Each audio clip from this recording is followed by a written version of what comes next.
eu estava sentado ali, mais ou menos ali onde está o irmão Henrique, ali da irmã Alessandra, e o pastor pregando aqui, e ele falou uma palavra assim, o Espírito Santo bateu no meu coração e falou: essa é a palavra, o silêncio de Adão.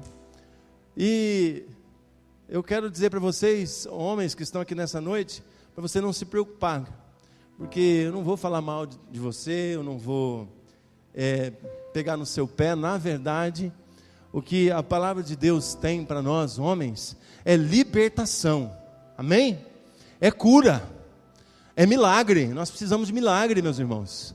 Nós precisamos arrancar dos nossos corações, da nossa mente, da nossa alma, dos nossos sentimentos, qualquer coisa que possa nos impedir de viver a glória de Deus em nossas vidas, amém?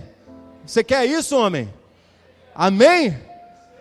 A palavra amém diz assim seja, mas tem pouca gente falando amém. Amém? Glória a Deus.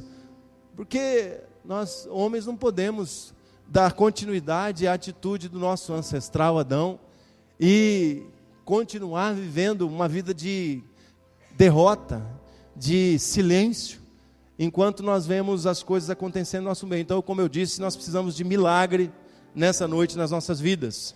Que o Senhor Deus possa falar, o Espírito Santo fale no seu coração.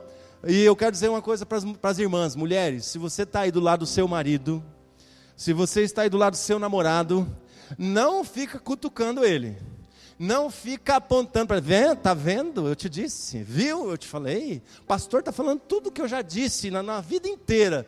30 anos de casado e o pastor está falando o que eu já te falo, né? Eu estou 28 anos casados, junto com a Carla, né? Namorando, noivado e casamento. E ela não ia falar isso, porque eu vou avisar. Porque no final da mensagem, eu vou falar muito sobre os homens, mas no final da mensagem eu vou falar sobre a responsabilidade das mulheres.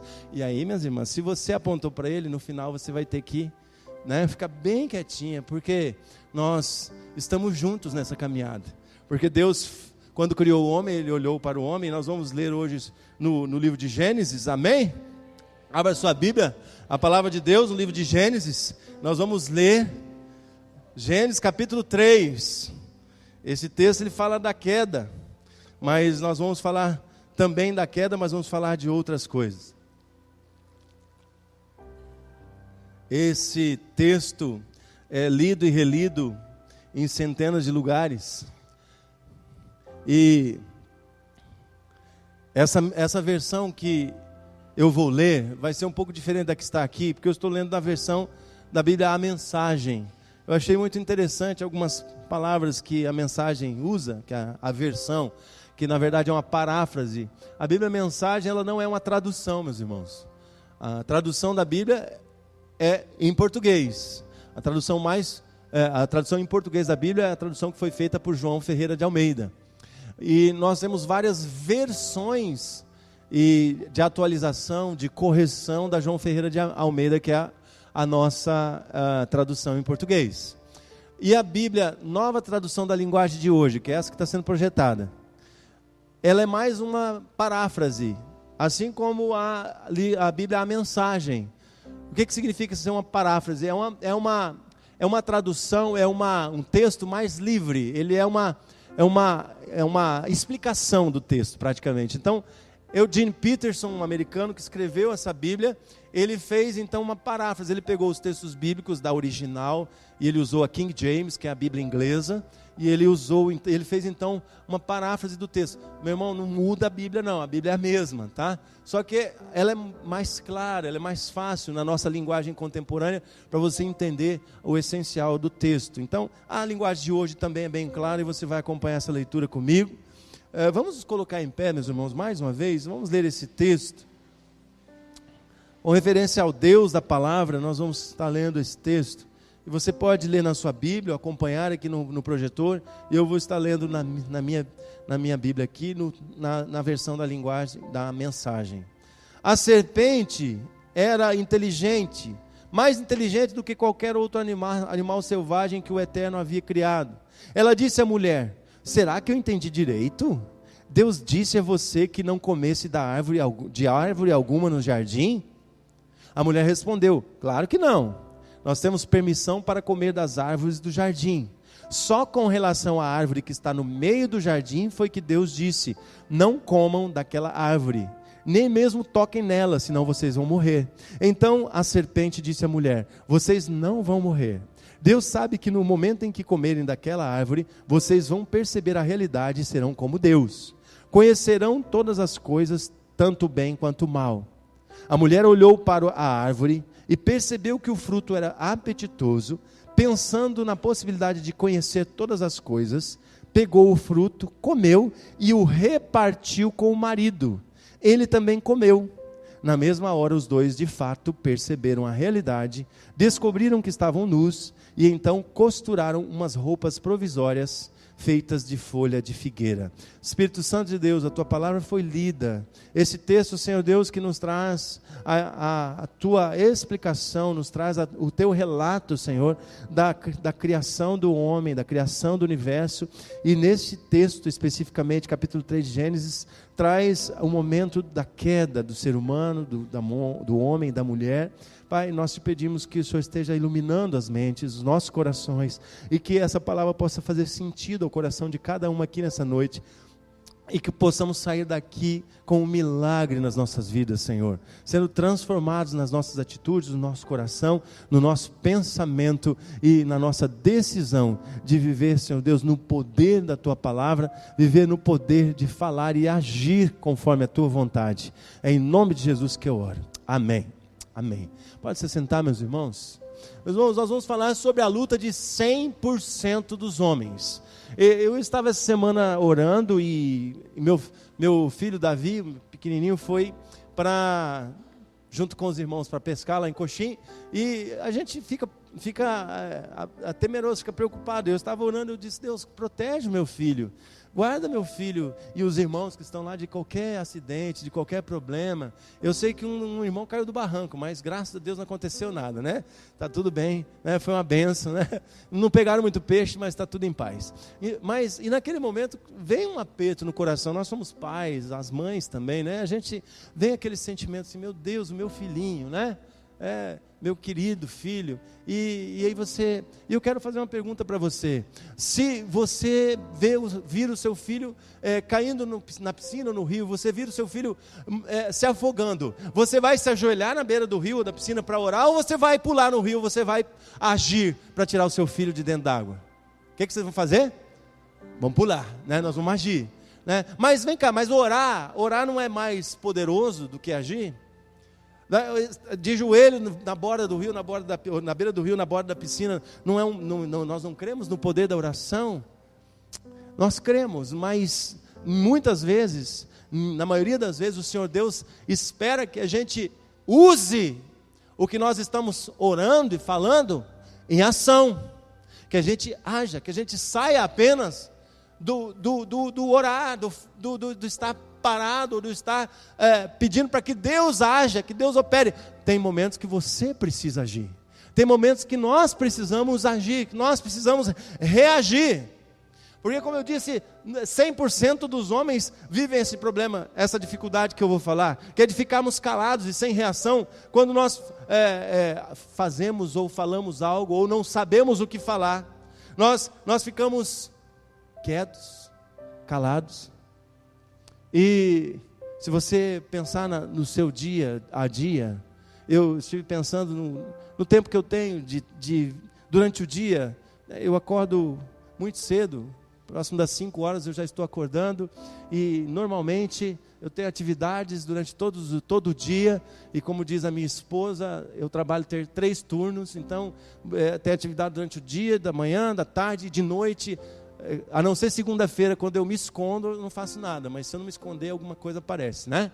Para fazer também. Mas de terça, quarta, quinta, sexta, sábado, domingo, a gente tem atividade de manhã, de tarde e de noite. Então, normalmente a gente chega em casa, os homens saem do trabalho, quem trabalha até às 18 horas, até às 18h30, alguns trabalham até às 17, e quando ele vai indo para casa, ele já vai pensando, ele fala: quero chegar em casa, eu quero tirar essa roupa de trabalho, eu quero tomar um banho, eu quero deitar no meu sofá, eu não quero fazer nada, né? Aí, quando ele vai chegando perto do portão de casa, já vai dando um negócio assim dentro da gente, já começa, eu vou chegar em casa, e aí eu vou chegar em casa, a minha abençoada, minha esposa vai chegar e já vai dizer, o vaso entupiu de novo.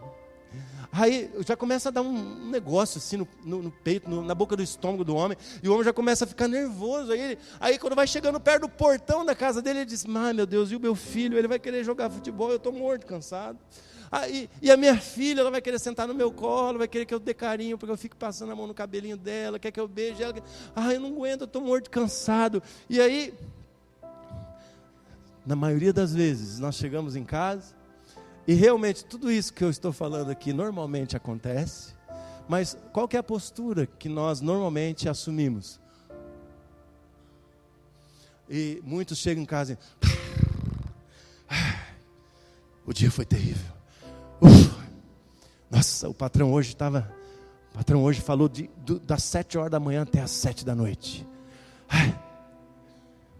E aí a gente assume uma postura de o durão, o calado, e aí a gente então faz as coisas que precisa fazer, e a gente senta no sofá, ou a gente vai para algum lugar, e a gente quer ficar sozinho, e todas as outras coisas, elas ficam para lá. Eu tentei trazer essa cena à sua mente, e talvez você fale, pastor, essa aí não é muito a minha realidade, não, eu sou diferente. Glória a Deus, porque você é diferente em alguns aspectos, mas 100% dos homens são semelhantes, na essência, ao primeiro homem, Adão. E esse texto que nós lemos, mostra muito claramente. E muitas vezes nós preferimos culpar a Eva, preferimos culpar as mulheres, né? Mesmo sabendo que Adão foi o responsável, tecnicamente, meu irmão, teologicamente, não tem a desculpa, não. A culpa foi de Eva, ela que pegou e comeu o fruto. Porque o texto é muito claro em dizer, e isso está comprovado na teologia já, a Eva pega o fruto, aonde estava Adão? Adão não estava longe, não. Adão não estava correndo atrás dos animais, ele não estava manejando os bichos do jardim do Éden, não. O texto é muito claro, eu li a versão da mensagem, porque ela é bem facinho, ela é bem clarinha em dizer, a Eva pegou do fruto, viu que era bom, comeu e repartiu, ou seja, toma Adão, come também. Irmão, Adão estava do lado, o homem estava do lado da mulher. Assim como eu e você, nós estamos do lado das nossas mulheres. Assim, jovens, vocês que são solteiros, não se preocupem não, tá? Porque isso aqui serve para vocês, que um dia vocês vão ser, em nome de Jesus, né? Vocês vão ter esposas também. Mas a gente quando é adolescente é pior ainda, né? Quando entra na fase da adolescência, eu fui adolescente, tá gente? Faz tempo, mas eu fui também. Então, a gente é pior, a gente não quer falar nada com ninguém, a gente quer só ficar trancado dentro da gente. É uma coisa de homem isso. E Adão estava ali, ele ficou quieto, ele não falou nada, ele não disse para Eva, não, Eva, não faz isso. Adão tinha autoridade, Deus deu autoridade para ele de comandar os animais. Ele poderia chegar e falar, show Satanás, sou cobra, sai daqui, estou dizendo para você, estou mandando, sai daqui, não estou pedindo. Adão tinha essa autoridade, Adão tinha esse poder, Deus tinha dado esse poder para ele. Ele do lado de Eva, vendo a cobra, ó, tititi na orelha de Eva, e ele não fez nada, ficou parado. E nós muitas vezes estamos paralisados, estamos calados, não falamos nada, não fazemos nada, nós não agimos. Eu não vou responder para você agora por que ele ficou calado, mas você vai entender. Vocês vão entender, e o texto é muito claro em nos mostrar isso. E, na verdade, nós temos necessidade, temos procurado homens de verdade, né? Eu sou do tempo que o homem de verdade era tipo Clint Eastwood, né? Eu sou mais antigo, né? Eu sou mais experiente. O americano, aquele que era do faroeste e tal. Mas eu também peguei a fase do Arnold Schwarzenegger, né? Conan o Bárbaro. Eu peguei a fase do Stallone, né? No Rock Balboa. Aí, hoje tem os X-Men, né? Os caras que são sobrenaturais, né? Poder poder sobrenatural. Aí tem o Senhor das Estrelas lá, né, nos Guardiões da Galáxia, o Peter Quill, né, é uma referência de homem de verdade. Isso tudo é fantasia, né? Eu assisti, tem que assistir com o Davi, né? Desculpa aí. Essa é a impressão que nós temos, que isso seja um homem de verdade. Mas eu quero dizer para você que, e hoje até existe uma cobrança que os homens sejam sensíveis, né? Que sejam mais femininos, que sejam metrosexual, né? É uma pedida da mídia e da sociedade pós-moderna hoje. Mas eu quero dizer para você que a essência do homem de verdade não está nessas coisas. No mundo cristão nós temos tentado mostrar a resposta, nós temos trabalhado com pregações, com mensagens, com seminários. Existem centenas de livros falando sobre o que é ser um pai de verdade, o que é ser um marido, um bom esposo, do que é ser um homem de verdade. Mas a nossa tendência normal é de que quando nós percebemos que nós temos algum problema, nós vamos procurar as respostas prontas, né? Nós queremos uma receita de bolo. Principalmente nós homens, não, pastor, eu vim aqui para falar com o senhor, eu estou com um problema lá em casa, e eu quero assim que o senhor me dê os 10 passos para fazer minha mulher ficar quieta. Não conheço. Pastor, 7 passos para o meu filho tirar nota boa na escola. Não tem essa receita, meu querido. Até porque o seu filho não tem nada a ver com o meu não tem nada a ver com o do outro, e eu tenho 2 filhos e um não tem nada a ver com o outro. Foi criado pelo mesmo pai, pela mesma mãe, na presença do mesmo Deus, e são totalmente diferentes. Então não existe essa receita pronta, não tem uma receita de bolo para você ser um homem, na essência, um homem de verdade, um homem de Deus, se você não ralar, se você não se esforçar, se você não agir. Por isso que essa palavra é o poder do falar e do agir. Se você não buscar a motivação para mudança na sua vida. Então, nós vamos tentando seguir esses passos, e muitas vezes nós ficamos, o pessoal sai dos encontros de casais, né, bombado, eu vou chegar em casa, todo dia eu vou falar para minha mulher que eu amo, eu te amo, querida, e aí eu vou desmarcar o futebol, porque, né, ela não gosta que eu vou no futebol na segunda noite, e aí faz isso uma semana, 2, depois está fazendo tudo de novo, e aí não deu certo. É porque não tem receita, não é uma receita de bolo pronta, meu querido. Você tem que ter mudança, tem que agir, tem que se posicionar. O Larry Crabb, ele diz assim: a única maneira de ser homem de verdade é sendo temente a Deus. A única maneira de você ser homem de verdade é sendo um homem temente a Deus. Não tem outro jeito, não tem outra receita, não tem outra forma. Você só se torna homem de verdade se reflete a verdadeira imagem de Deus. E nós não podemos fazer isso a menos que a gente saiba como é Deus, quem é Deus. A melhor definição de quem é Deus, e nesse texto de Gênesis capítulo 1, a exegese desse texto leva a uma clareza muito grande, que Deus é uma pessoa espiritual, Ele é um espírito pessoal, Ele é perfeitamente bom, e Ele ama o que Ele faz, Ele ama tudo o que existe. Ele é santo, Ele criou todas as coisas e governa toda a sua criação. É isso que fica muito claro no 1º capítulo, no 2º capítulo e 3º capítulo de Gênesis.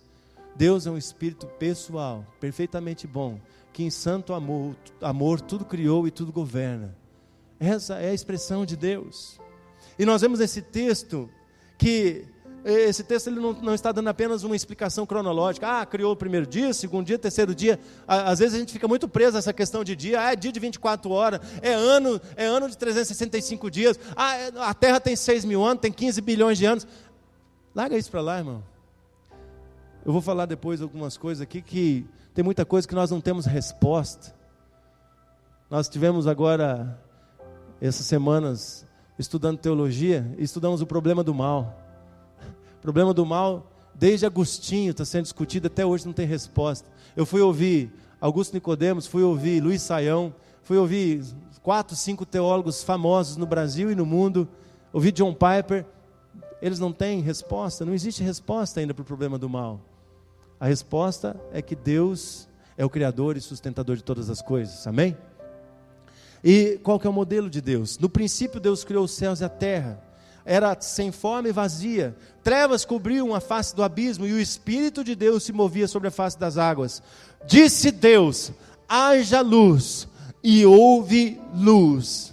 Meus irmãos, esse texto, sabe o que ele está dizendo? Que Deus é o Criador de todas as coisas, que Deus é sustentador de todas as coisas, mas o que ele está dizendo é que Deus falou. Deus falou.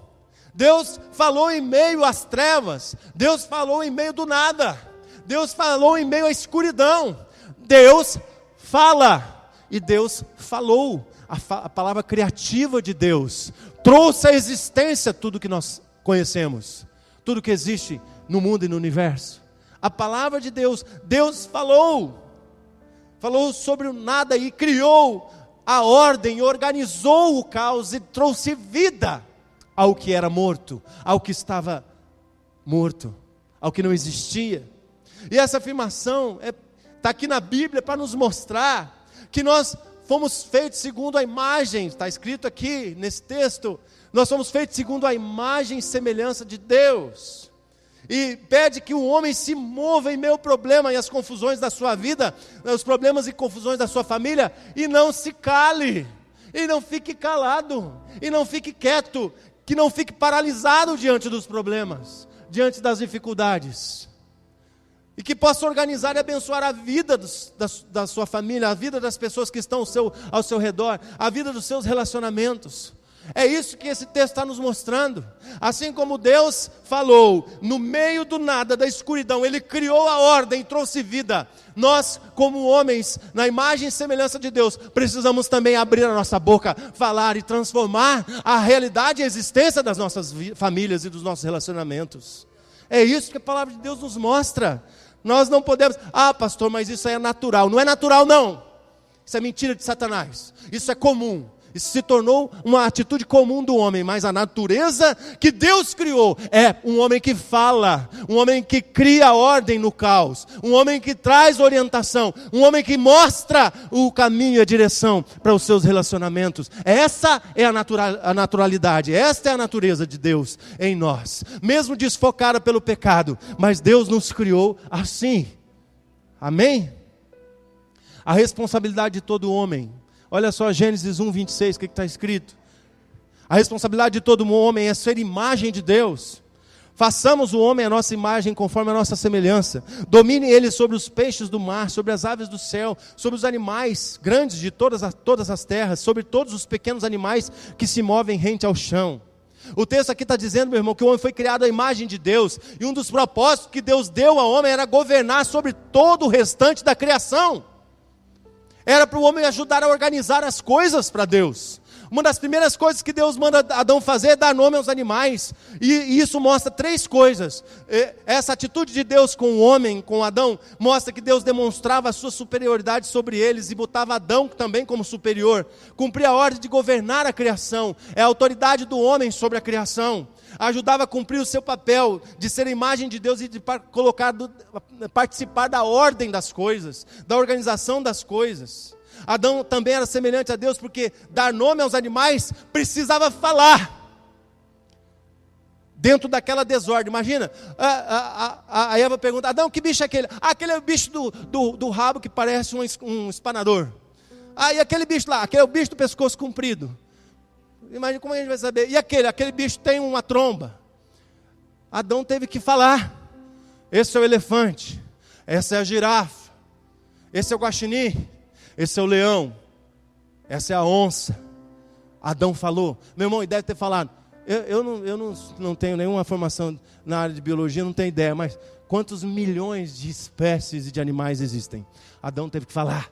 Milhões de vezes Adão falou. Foi uma incumbência que Deus deu para ele. E ele teve que falar. E tem muitos homens que não querem nem ouvir, quanto mais falar. Tem muitos homens que preferem ficar de cabeça baixa, de olhos fechados, de ouvidos fechados, e não querem nem ouvir, para não precisar mudar, para não precisar agir, para não precisar restaurar e resgatar a ordem que Deus deu ao ser humano e ao homem. Não precisar assumir a responsabilidade que Deus entregou a nós. Meus irmãos, assim, Gênesis 1:3 diz que Deus falou, e lá em Gênesis 2:19 e 20 diz que o homem falou, dando nome aos animais. Existe uma conexão lógica, teológica entre essas duas passagens. O homem estava refletindo a imagem de Deus e falar dentro do caos, dentro da confusão dos animais sem nome. Imagina, ia ser uma confusão. Você tentar identificar todos os animais do campo sem saber o nome deles. Dentro daquela desordem, Deus deu a autoridade para o homem falar e colocar ordem nas coisas. Essa é a base bíblica para essa afirmação, para essa palavra que eu estou entregando a você. Deus falou dentro do caos e criou uma vida e a ordem. O homem é criado à imagem de Deus e parte da sua responsabilidade é falar dentro do caos, da confusão, da bagunça e criar vida e organizar as coisas. Eu estava ouvindo uma mensagem, uma pregação, uma palestra do pastor Guilherme Shelby. O pastor Guilherme Shelby é um dos grandes homens de Deus que também foi procurador federal da República, juiz. E hoje ele está trabalhando só na ministração e nas palestras. E o pastor Guilherme ele estava pregando esse fim de semana numa conferência das igrejas batistas pioneiras lá em Panambi, no Rio Grande do Sul, na igreja batista Emanuel. E eu estava assistindo ao vivo as mensagens dele. Ontem eu consegui assistir ao vivo, hoje eu assisti a gravação. Mas ele falando sobre a ideologia das famílias sem homem. A ideologia das casas sem homem é para destruir tudo, é para trazer o caos, é para trazer desordem, é para transformar as famílias num inferno, numa desgraça. Esse é o desejo do inimigo das nossas vidas, esse é o desejo dos ideólogos socialistas. Essa é a realidade, meus irmãos. Essa é a realidade. No livro Das Kapital, de Karl Marx, nos livros de Engels, as teorias, as doutrinas que são ensinadas são essas. Pode ter família de 2 homens ou família de 2 mulheres, mas quando a família está estruturada, não dá certo. Eles dizem que aí é que houve o abuso do capital, porque as famílias estruturadas, um homem e uma mulher e os filhos, gera o capitalismo, porque as coisas se organizam. Essa é a doutrina. Se você quiser saber, leia sobre isso. Essa é a doutrina. Essa é a realidade. Por causa dessa inatividade, desse silêncio dos homens, é que nós estamos vivendo essa confusão e esse caos na nossa sociedade mundial. Não é só brasileira, não. Estava assistindo um filme francês essa semana, e o filme falando exatamente sobre isso. Lá na França está pior que aqui. Pior que aqui. E como é que se aplica a nós hoje? Nós não precisamos dar nome aos animais, mas significa que quando a vida está complicada, meu querido, quando a coisa está problemática, quando está caótica, quando as coisas na sua vida, na sua casa, nos seus relacionamentos estão mal, você precisa dar nome aos bois. Você precisa falar. Nós precisamos falar e agir. Nós precisamos assumir o nosso lugar, fazer as coisas acontecerem. Se nós somos líderes, meus irmãos, como é frequente, eu falo mais uma vez, isso não é natural, isso é comum, mas como é frequente, as mulheres conhecem Jesus Cristo, participam dos seminários da igreja, vêm nos cultos, vão nas células, e os homens parados em casa, calados, assistindo nada, futebol, novela, ou vendo filme pornográfico. Aí a gente convoca os casais para serem líderes, a mulher está, estou aqui, pastor. O homem diz, não, eu não tenho tempo, eu não sei falar, eu não sei dar estudo, eu não sei cantar, não posso. Todo mundo paralisado, todo mundo morto, entregue ao caos, entregue ao medo. Dá um estudo na mão do cara, ele, pastor, o que eu faço com isso aqui? Tem misericórdia, Senhor. Faz um milagre, Senhor. Se eu fico em silêncio, eu sou como Adão no jardim. Se você fica em silêncio, você é igualzinho Adão no jardim. Pega essa imagem na sua mente. Pega essa imagem para você. Mas a tendência comum do homem é permanecer calado. Eu digo mais uma vez, a tendência comum, não é natural. Deus não criou assim. Isso nos leva a nós falarmos sobre o próximo ponto. A tendência comum do homem é ficar em silêncio. Se fosse só Adão, você podia dizer, aí o pastor está forçando o texto, né? O pastor está fazendo uma exegese. Exegese é quando eu pego o texto e eu analiso ele dentro do contexto, dentro do histórico, dentro da verdade bíblica. Exegese é quando eu pego o texto e eu forço ele para ele dizer o que eu quero dizer. Mas eu não estou fazendo uma exegese, porque nesse texto é muito claro, nesses textos que eu vou te falar, nessas histórias da Bíblia, são muito claras, que essa é uma realidade comum aos homens. Você quer ver? Adão não falou. E bilhões de pessoas, bilhões de homens, sofrem hoje, sofrem desde aquele tempo, a atitude de Adão. Nós morremos perdidos e calados, porque nós não encontramos a salvação em Jesus. Porque, sabe por quê? Porque não teve um outro homem para falar de Jesus para nós. Faltou homem para falar.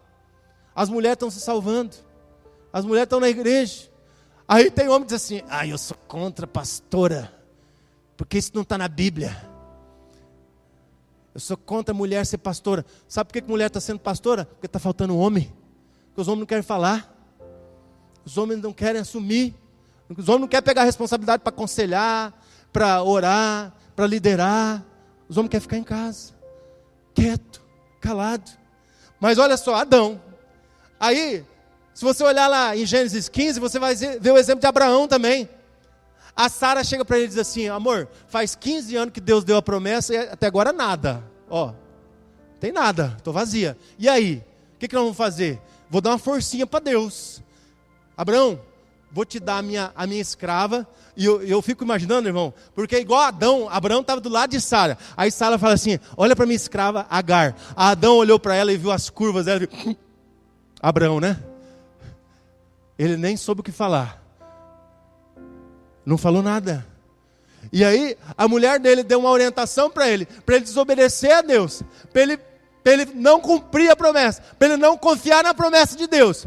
E ele não fala nada. Ele vai e se deita com Agar. E nasce Ismael. E junto com Ismael, nasce a confusão entre os israelitas e os árabes. Até hoje. Até hoje. Por quê? Porque Abraão não falou. Porque Abraão ficou quieto. Porque ele diz, mulher, que é isso? Você é doida. Deus apareceu para mim, eu vi Deus. Ele falou para mim, olha para o céu, as estrelas do céu. Olha para a areia, assim como são as areias da terra, assim será a sua descendência. Se eu creio nesse Deus, eu não vou fazer isso, mulher. Mas não, Abraão ficou quieto. Abraão ficou calado. E criou uma grande confusão. O exemplo de Ló. A gente só lembra que Ló, a mulher de Ló virou estátua de sal. Mas sabe por que ela virou estátua de sal? Porque o Ló não falou nada. Porque Ló ficou calado. Ló foi para a cidade de Sodoma e Gomorra. Aquelas cidades eram o fim do mundo. Era um prostíbulo a céu aberto aquela cidade. E Ló, em vez de dizer assim, tinha mulher e 2 filhas. Se eu tivesse 2 filhas, aonde que eu ia morar num lugar que todo mundo faz sexo na rua?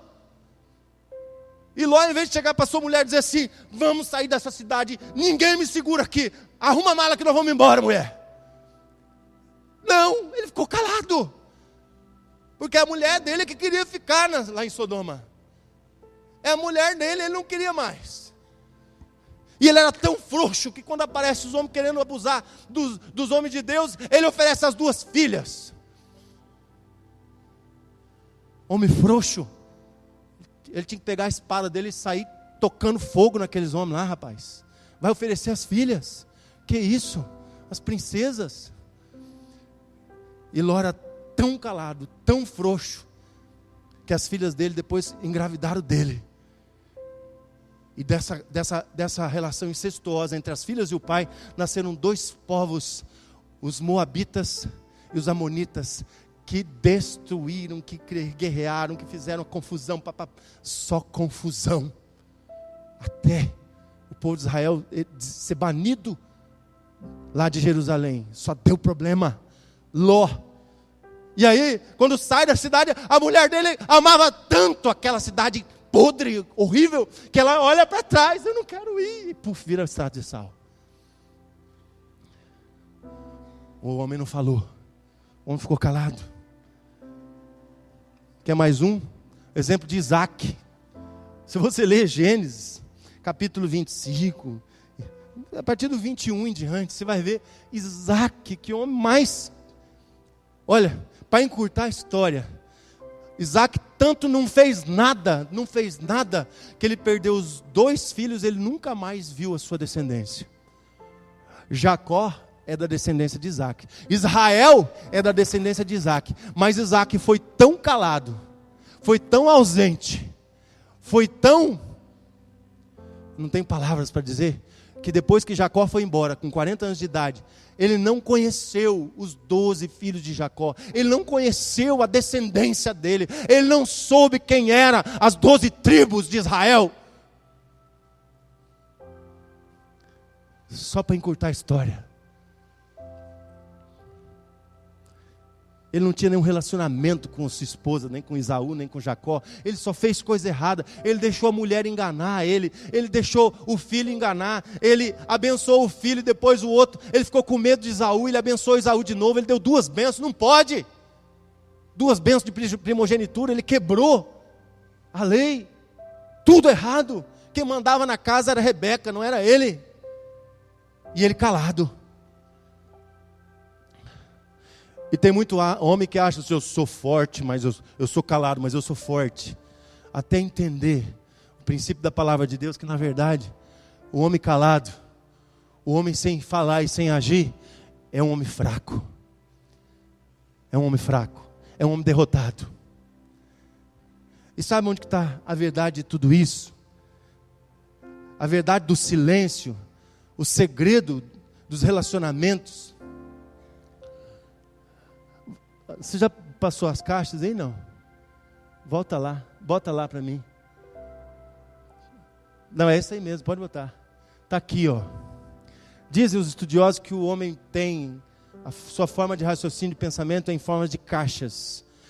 Ele tem, aquela ali é uma caixa de ferramenta, né? As ferramentas do homem aqui, né? E ali está cheio de compartimento e de caixinha. O pessoal que trabalha com mecânica aí sabe como é que funciona essas caixas aí. E nessa caixa, existe uma caixa chamada caixa do nada. Só que nessa caixa também tem todas aquelas caixas ali, ó. Olha lá. Sabe o que é isso daí? Essas coisas são todas as coisas que as pessoas esperam da gente. A nossa esposa espera da gente, nossos filhos esperam da gente, nosso patrão espera da gente. Espera isso daí, ó. Na caixinha do homem tem, o homem é hétero, o homem é fisicamente apto, ele é corajoso, ele é forte, ele está no controle, ele fala firme, ele não chora, ele é sexualmente ativo e impositivo, trabalhador, bem-sucedido, ele está no controle. Isso é o que as pessoas esperam. Só que o homem sai dessas caixas aí quando a coisa aperta, quando tem problema para resolver e ele não sabe o que fazer, ele sai dessa caixa e ele vai para a caixinha do nada. Passa lá, Vivi, por favor. E lá na caixa do nada, sabe qual que é o problema? Que lá na caixa do nada ele fica pensando em todas essas coisas, todos esses adjetivos aí, todos esses codinomes aí, que as pessoas estão pensando que ele pode ser. Olha lá, mocinha, é um bebezão, é um chorão, é um boiola, é um frouxo, filhinho da mamãe, criado pela vovó. É isso que o homem tem medo. É por causa disso daí que o homem se fecha na caixa do nada. A caixa está vazia, não tem nada nela. E aí ele fica lá, fechado, escondido. A mulher está tendo que fazer as coisas porque ele não faz. A mulher tem que levar os filhos para a escola, tem que matricular o filho na escola. A mulher tem que ensinar a Bíblia para o filho. A mulher tem que orar com o filho. A mulher tem que dizer que curso que o filho vai fazer na faculdade, porque o homem está calado, caixa do nada. Está lá na caixinha do nada. E com medo daquilo ali, ó. Já pensou se me acha que eu sou covarde? Já pensou se acha que eu sou boiola, que eu sou frouxo? E por causa desse medo, não reage, fica em silêncio. E muitas vezes procura o prazer, procura a solução para isso, em poder, em influência, em dinheiro. Não, porque eu tenho dinheiro. Ele não resolve nada. Ele não abre a boca, mas eu tenho dinheiro. Tenho status, eu tenho sucesso, eu tenho posse, tenho muita terra. Eu sou bom na cama. É tudo muleta. Foi perguntado para um dos maiores milionários americanos, John Rockefeller, quanto dinheiro é suficiente, Dr. Rockefeller, para o homem ser feliz? Ele diz, só um pouquinho mais. O homem nunca está satisfeito. O homem mais rico do mundo naquele tempo dizia, só preciso mais um pouquinho. Só quero mais um pouquinho. Se é no sexo que o homem está procurando achar felicidade, eu quero dizer, nenhuma esposa, nenhuma mulher vai te satisfazer. Vai satisfazer esse desejo de felicidade no seu coração. Se é no poder que o homem procura felicidade, nunca será suficiente todo o poder que ele tem. Se é nos bens materiais, ter as coisas, você vai tentar encontrar felicidade nisso, a sua casa nunca será grande o suficiente, o seu salário nunca será bom o suficiente, o seu carro nunca será novo e caro o suficiente. E se tudo isso acabar, o que você vai fazer? Se você quebrar, o que você vai fazer? Vai se matar? Vai se suicidar? E se você não encontrar felicidade? Deus quer que a gente aprecie essas coisas, irmãos. Deus quer que a gente tenha coisas, tenha bens, seja feliz, mas não é isso a essência. Quando nós amamos mais essas coisas do que a Deus, nós estamos idolatrando essas coisas, e nós estamos buscando a felicidade, a alegria e a realização como homens em coisas que não trazem realização, não trazem satisfação. A palavra de Deus diz, resume 2 mandamentos: amar a Deus e amar ao próximo. Construir relacionamentos, nos aproximarmos da vida das outras pessoas, ajudarmos as outras pessoas a se aproximarem de Deus. Nós encontramos as maiores alegrias na nossa vida quando nós realizamos esse propósito de Deus para nós. É sobre isso que eu estou falando, é sobre relacionamentos. Quando os nossos relacionamentos estão uma bagunça, quando nós estamos magoados, quando nós estamos brigados, quando nós não perdoamos, quando nós vivemos em desentendimento e sofrimento, os nossos relacionamentos estão vivendo a falta da fala, a falta do falar e do agir. E os homens que não gostam de segredos, falam, mas o que eu tenho que fazer, pastor? O que realmente eu quero na vida, eu preciso ter certeza. Muitas pessoas dizem assim, pastor, eu leio a Bíblia, eu oro, eu jejuo, mas eu não consigo entender a vontade de Deus para mim. É isso que assusta os homens. O homem vai para a caixa do nada, porque na caixa dele, nas caixas dos sentimentos dele, ele não encontra a resposta. O que eu tenho que fazer? Como que eu preciso fazer isso? E mulher, entenda, quando você diz para o homem quando você fala a cada 3 meses que ele tem que arrumar a tomada que está estragada, ele não sabe o que fazer. Tem muito homem aqui que é eletricista, mas tem muito homem que se pegar no fio leva choque, não sabe o que fazer. E aí ele vai para a caixa do nada, porque ele não aguenta mais. Ele não sabe o que responder. Muitos de nós ficam paralisados no processo de tomar decisão, com medo de cometer erro. Por causa daquela caixa do nada lá, vão falar que eu sou burro, vão falar que eu não sei conduzir minha família, vão falar que eu sou esquisito, vão falar que eu sou quadrado. O que eu vou fazer? Como que eu vou fazer? E muitos se calam porque não conseguem decidir o que fazer. E assim não faz nada, fica calado, fica mudo, fica paralisado na vida. Há somente dúvidas e desordens nos relacionamentos. O caos se instala nos relacionamentos. Pastor, meu casamento está um caos. Minha esposa, será que ela vai me amar? Eu não posso falar, pastor. Porque será que minha esposa vai continuar me amando quando ela souber que eu traí ela? Eu não posso falar, pastor. Será que o meu filho vai me obedecer quando ele souber que eu também tirei 0? Que eu também reprovei na escola? Que eu era indisciplinado? Eu não posso falar, pastor. Por que meu filho não quer vir mais na igreja, pastor? Eu não falo. Não vou falar nada. Eu vou ficar quieto, eu não sei responder.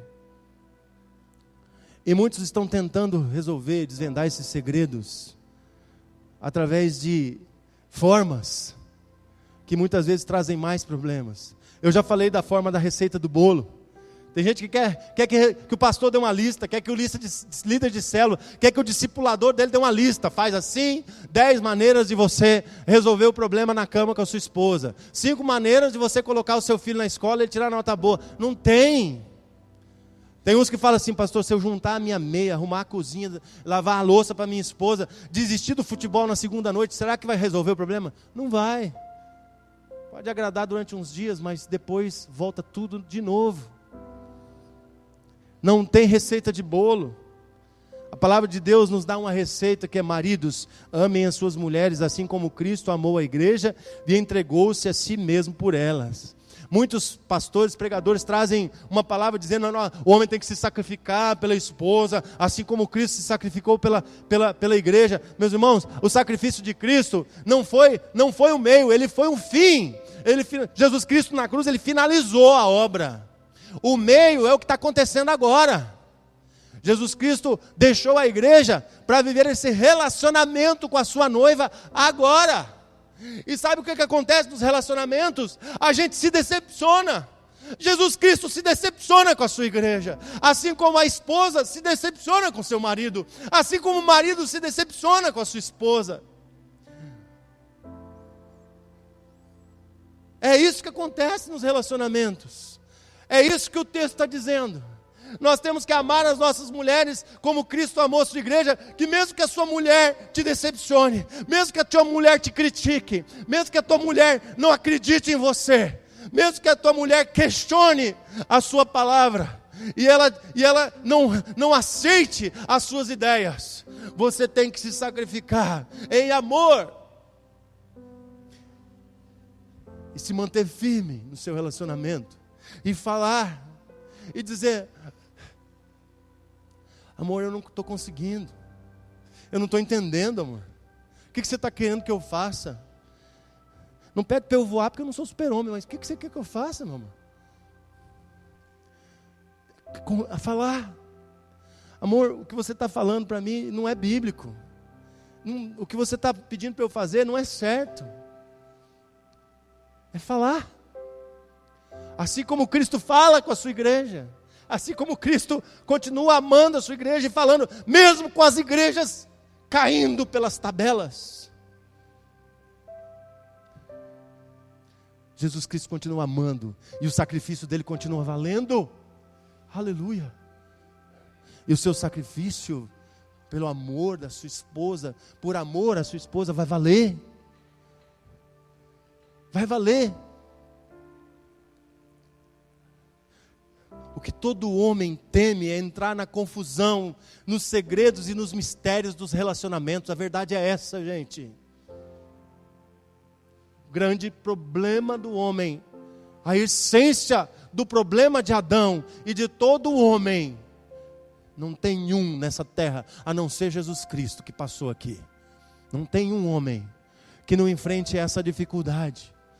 É o medo de entrar nas confusões, no caos dos relacionamentos e colocar ordem nesse caos. E dizer: meu amor, com todo amor que eu tenho por você, vamos conversar e vamos decidir o que nós precisamos fazer. Não tenta impor as ideias para mim, não tenta impor as coisas para mim, porque não vai dar certo. Assim como eu não vou impor para você, mas vamos resolver juntos. Você é minha ajudadora, você não é a minha comandadora. E eu disse que eu ia falar algo sobre as mulheres, mas não é agora ainda. E esses homens que querem receitas prontas de bolo, muitas vezes, como ele não resolve, a receita de bolo não funciona, ele entra na teologia do Zeca Pagodinho: deixa a vida me levar. Ah, pastor, e aí, meu bem? Ah, faz o que você quiser. E aí, o que você vai fazer, meu bem? Ah, eu não sei, faz o que você quiser. Meu bem, podemos fazer? Faz o que você quiser. Deixa a vida me levar. Meu bem, o nosso filho está... Faz o que você quiser. Mas, meu bem, ele precisa do pai. Não, faz o que você tem a liberdade, eu te dou autoridade para você fazer o que você quiser. Deixa a vida me levar. E aí, quem entra nessa teologia da deixa a vida me levar, ele começa a valorizar as habilidades que ele tem. Não, pastor, eu não dou conta de conversar com a minha esposa, mas no futebol eu sou bom, hein? Ó, goleador. Todo mundo me chama para jogar uma peladinha. Pastor, minha família está um caos, mas lá na minha oficina, lá no fundo de casa, eu faço cada coisinha legal, pastor. E aí começa a ter hobbies. Eu não tenho problema nenhum com pescaria, tá, gente? Mas, pastor, eu estou pescando 25 dias por mês, pelo menos eu não fico em casa. Começa a valorizar os hobbies, as atividades que ele é bom. Por quê? Porque ele está sendo um péssimo homem, um péssimo marido, um péssimo pai, um péssimo funcionário, um péssimo homem. Ele não abre a boca. Deixa a vida me levar. Se sente bem. É algo que não precisa se relacionar. Meus irmãos, eu sou criador registrado de passarinho, de curió. Está no IBAMA. Eu tenho capacidade, se eu quiser, de entrar no criatório dos meus curiós e ficar lá 10 horas durante o dia sem abrir a boca e sem falar com a minha esposa e com os meus filhos. Eu tenho capacidade de fazer isso. É o lugar que eu me sinto, ali eu sou o rei. Os bichinhos não falam, eles não me incomodam, né? Eu dou comidinha, dou aguinha para eles, eles cantam tão bonito e eu fico ali feliz.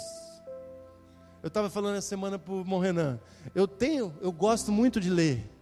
Eu gosto muito de ler. Eu tenho capacidade, eu tenho gosto. Tem gente que gosta de pescar, né? Dona Ivone fica o dia inteiro na beira do rio. Eu não, eu posso entrar dentro do meu escritório e eu posso ler um livro por dia. Tá? Das 7 da manhã até as 6 da tarde eu leio um livro por dia. Livro de 150, 200 páginas, eu leio um por dia. Se eu quiser, e eu fico feliz, porque eu estou fazendo o que eu gosto, eu estou num lugar protegido. A Carla não entra lá para dizer assim, olha, tem que ir lá ligar o irrigador para molhar a grama. Né? Ela não vai entrar, porque eu vou estar lá trancado, lá lendo meus livros. Eu tenho essa condição, essa capacidade. Mas se eu fizer isso, quem vai cuidar da minha família? Quem vai falar? Quem vai comandar? E aí tem homens que, como eles não têm nenhuma habilidade, aí eles vão para o ataque do ditador. Eles são o King John Lu, né? Olha lá, mandando bomba para tudo quanto é lado. É o ataque do ditador. Não, o negócio aqui é assim, eu mando bomba mesmo. Se não obedecer, vai explodir. Por que o homem reage assim? É para manter as pessoas numa distância segura.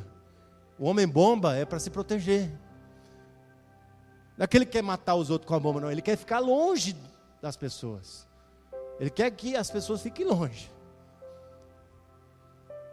E muitos fogem, muitas fugas, homens fugindo para o álcool, fugindo para a droga, fugindo para a pornografia. Ele não consegue, ele não consegue se relacionar com a sua esposa. Aí o que ele faz? No site pornográfico ele não precisa falar, ele só enxerga. No filme pornográfico ele não precisa se relacionar, ele não precisa trocar relacionamento, carinho. Na droga, lá no bar, sentado com os amigos tomando cerveja, ele só fala de futebol e de mulher. Não precisa relacionamento. Fuga. Está fugindo. E os homens assumem alguns modos para tentar responder. Eles não conseguem falar, então eles têm que dar algumas respostas. E aí tem o homem carente. O homem carente é aquele que sabe que precisa dos relacionamentos para ser feliz. Mas a sua visão do relacionamento é assim: você tem que me atender. Você tem que me agradar. Então, vocês atendam a minha responsabilidade, mas não pede nada para mim não. Você tem que se relacionar comigo, mas não pede nada de mim.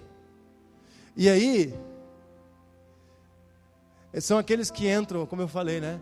Chegam no trabalho, lá no portão ele já está... que canseira. Ufa, não vou fazer mais nada hoje, hein? Estou aguentando não. Este é um homem que precisa fazer se perceber, precisa fazer alguém ver.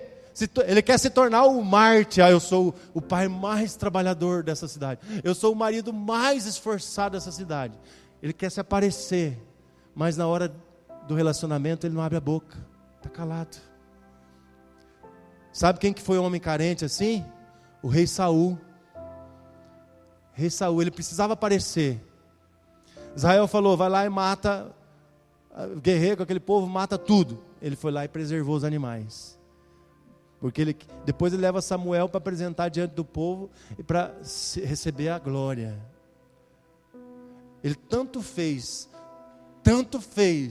pela carência dele de ser visto, de ser enxergado. E pior, irmão, é que o texto lá diz que Saul era um dos homens mais altos, mais belos de Israel. Mas mesmo assim lá dentro era um menino carente, que precisava ser visto e reconhecido. Por causa disso, Deus tirou o reinado e tirou a unção de Saul. Deus tirou. E a descendência de Saul passou em branco. Se não fosse a misericórdia do rei Davi, nenhum dos seus descendentes teria chance. Ou então o homem assume um modo, uma figura do homem durão. É um homem superficial, é inflexível. Ele tem aquela postura assim do deixa a vida me levar, mas do jeito assim, deixa a vida me levar, mas eu sou o cara grandalhão e forte da parada. Ó, tô na área, se derrubar é pênalti, hein? Tende a resolver ficando calado e bravo. Que negócio é esse? Não vou falar mais nada. Meu irmão, eu conheço bem essa postura, hein? Eu sei muito bem como é que é essa postura. Esse homem canaliza a sua força para as coisas em que é bom. Ele não se envolve em nada do que ele não seja bom. Ou seja, ele não se envolve nos relacionamentos. Ele está ali, mas ele não está. Ser durão não significa que ele é um cara malvado, um cara grosso, não. Ele pode até ser legal, ele pode até ser bondoso, mas ele não se envolve emocionalmente com nada e com ninguém. Ele tem uma porção de colegas, mas nenhum é amigo. Ele é durão. Ele não se permite sentir nada. O homem carente sente a dor e se preocupa com ela. Ele quer se satisfazer para não sentir dor. O homem durão ignora a dor, ele finge que não existe. Só que ele finge porque a dor está lá. Mas eu quero falar para você do que o homem que teme a Deus. O homem que teme a Deus é sensível, mas isso não leva a ficar preocupado, ou a se queixar, ou a se calar.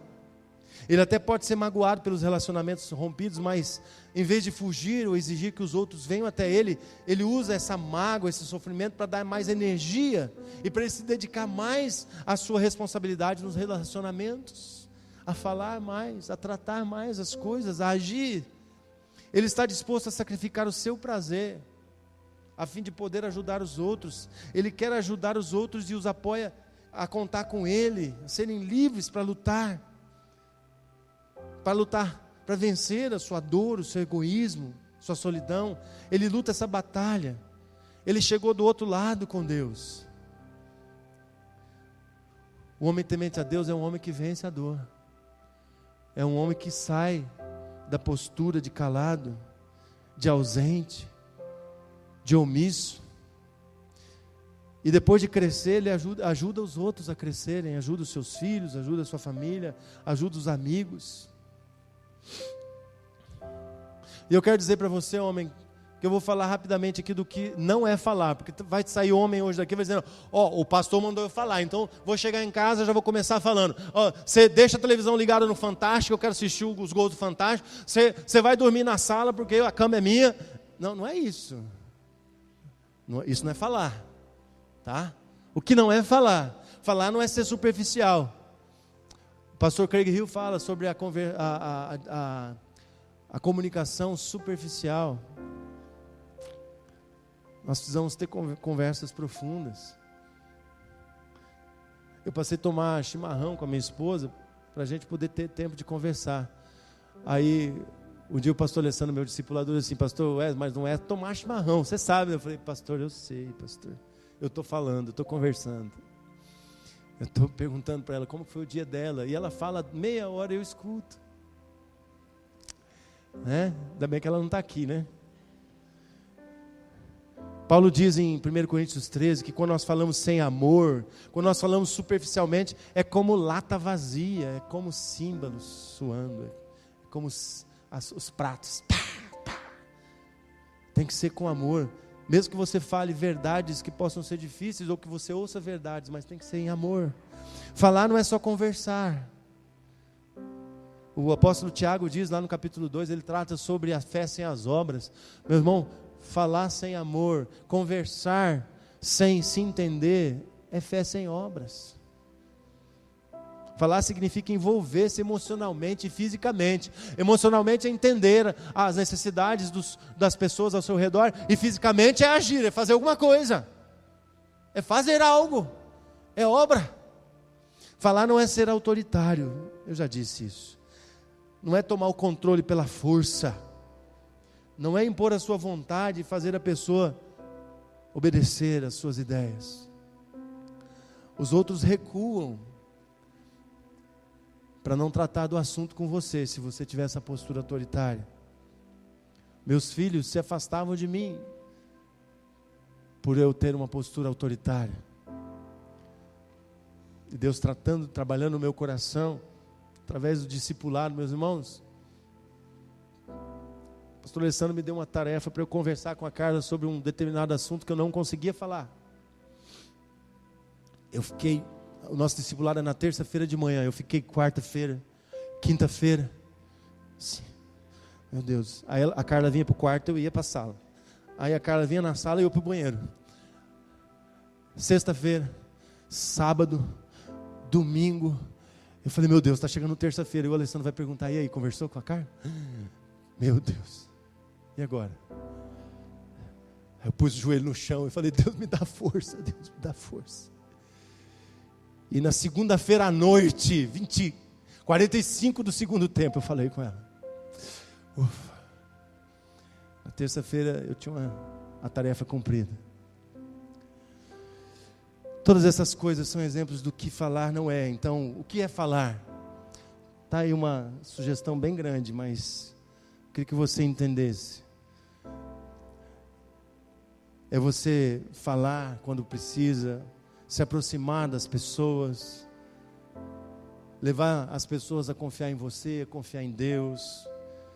Em qualquer problema, em qualquer situação, você foi chamado por Deus, você tem um chamado de Deus para colocar ordem no caos, homem, para fazer a sua família andar em ordem. Meus irmãos, como eu gostaria de ter ouvido uma mensagem dessa quando eu tinha 19 anos de idade. A minha vida seria outra. Eu estou com 49, mas eu posso mudar. Eu posso fazer diferente. Eu já não posso fazer mais com os meus filhos. O Davi ainda tem tempo, mas o Carlos Wesley já é adulto. Agora eu posso só abençoá-lo e acompanhá-lo, orientá-lo, mas eu já não tenho mais autoridade como pai, sim, mas não de... Mas eu queria que você aproveitasse, jovens, vocês com 17, 18, 19 anos, aproveita. Seja um homem de verdade, homem temente a Deus. Viva esse tipo de fala. O homem de verdade, temente a Deus, é aquele que diante das situações caóticas, diante dos problemas, diante dos segredos, diz assim: Deus, eu nem sempre sei o que eu fazer, mas eu vou conduzir a minha família, eu vou conduzir o meu chamado confiando em Ti, na Sua vontade. Eu não vou me calar, eu vou assumir a minha responsabilidade. Amém? Eu vou encerrar. Não põe ainda, deixa aí. A responsabilidade da mulher. Eu queria dizer para vocês, irmãs, mulheres, jovens que serão mulheres, esposas, mães, entender essa luta que o homem enfrenta na sua caixinha do nada, é algo que Deus te deu capacidade para fazer. Entender a sua tendência de se intrometer e de tentar tomar o controle, Deus já sabia. Lá em Gênesis 3,16, Deus diz assim: ela será a sua ajudadora e ela vai tentar te agradar. O texto na mensagem diz assim: a mulher vai tentar te agradar. A gente sabe que é na maior das boas intenções que vocês tentam tomar, dá uma força, dá um empurrãozinho, mas assuma a postura que Deus deu para você. Você é companheira, você é ajudadora. Ah, pastor, mas se eu não fizer, ele não faz. Ele nunca vai fazer. Enquanto você estiver fazendo, ele nunca vai fazer. Enquanto você estiver falando, ele nunca vai falar. Fazer isso, falar, comandar a mulher, pode funcionar até por alguns tempos, alguns anos, mas no final não vai dar certo. Olha o exemplo de Rebeca. Olha o que aconteceu na vida dos seus filhos, Jacó e Esaú. Guerra, briga, morte, destruição, sofrimento. A responsabilidade da mulher é o oposto da responsabilidade do homem. A responsabilidade da mulher é confiar em Deus e agir. Aliás, a responsabilidade do homem é confiar em Deus e agir. A responsabilidade da mulher é confiar em Deus e apoiar. Mesmo que você não concorde, você deve expressar a sua discordância, mas apoie o seu marido. E eu estava lendo essa semana e eu me deparei com essa estatística, e eu quero que você, mulher, você veja isso. As mulheres são 52% da população mundial, e os outros 48% são seus filhos. Sabe o que isso significa? Está na sua mão. Nenhum homem calado, inerte, inativo, saiu da incubadora, ou saiu do proveta. Ele saiu de uma mãe. E foi uma mãe que educou esse homem. E foi uma mãe que construiu o caráter desse homem. E foi uma mãe que foi referencial para esse homem. Então está nas suas mãos, mulher. De você resgatar, ajudar esse homem a resgatar a capacidade de falar e de agir. Essa é a palavra do Senhor para você nessa noite. Eu gostaria que nós fizéssemos um momento profético aqui agora. Talvez você vai sair daqui hoje confuso, com dúvidas sobre tudo isso que você ouviu. E aí você vai chegar em casa, você vai entrar na sua caixinha do nada, porque você não sabe o que fazer, você não sabe o que falar. Você vai falar: mulher, não me incomoda, me deixa aqui. Eu vou até olhar o Fantástico aqui, os gols do Fantástico, mas eu não estou pensando em nada. Sabe aquela coisa? Quanto é que foi o jogo? Ah, não sei. Ele estava olhando, mas ele não viu, ele estava no nada. Mas eu vou pedir que os homens, todos os homens tementes a Deus que estão aqui nessa noite, saiam dos seus lugares e venham aqui para frente. Todos os homens.